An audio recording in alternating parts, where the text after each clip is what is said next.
What is drafting in NASCAR, and is it always allowed?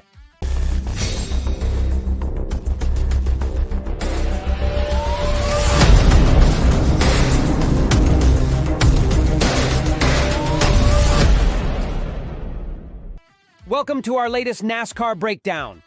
Drafting allows NASCAR cars to reduce engine effort and while maintaining speed. Drafting in NASCAR is a common racing technique that has been a notable aspect of the sport for decades. It's a strategy used by all drivers at a large percentage of tracks the sport visits throughout its season. But just what is NASCAR drafting, and is it fully allowed? How does drafting work in NASCAR, and is it effective? All cars encounter wind resistance or drag when being driven. The resistance of the atmosphere can actually slow a car down, requiring the engine to work harder to reach higher speeds. This is particularly important when cars are nearing the 200 miles per hour barrier. This is a speed NASCAR race cars can reach at various tracks throughout the season. During these times, the wind resistance they face is far greater. Drafting is a racing strategy in which one or several other cars race behind a lead car. This mitigates wind resistance for a group of cars. The leading car in the line effectively cuts a hole through the air, encountering full wind resistance.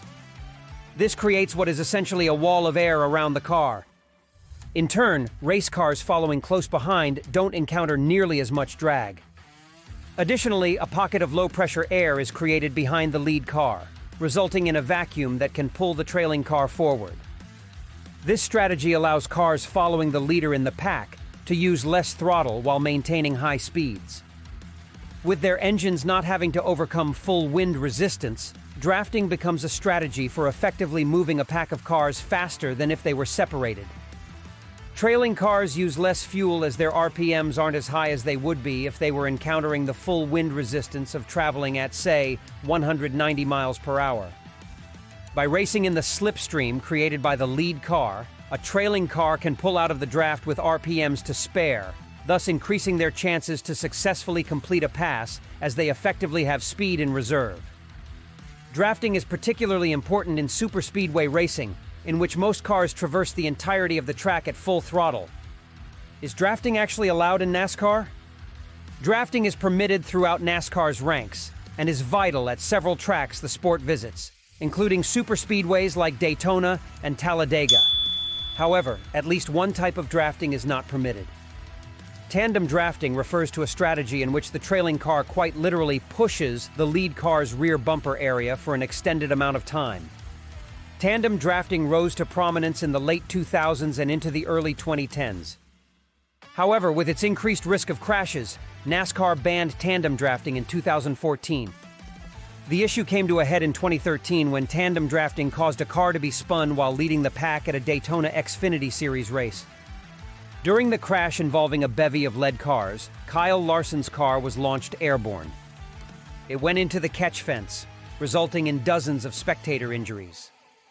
Tandem drafting continues to be outlawed, though bump drafting is still permissible in NASCAR's top division, the Cup Series.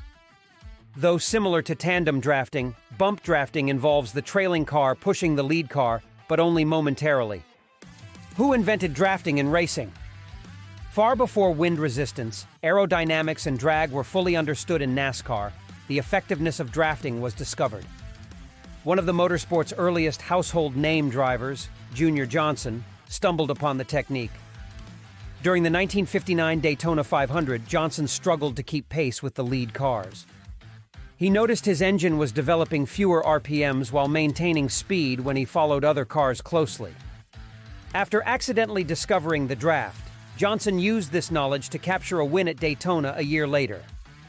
Johnson's strategy was noticed by competitors, and thus, the draft became an integral part of NASCAR racing history and was soon adopted by the full field of drivers at superspeedways and other high-speed tracks. And that's the brief history on drafting in NASCAR. Make sure to subscribe for more content like this in the future.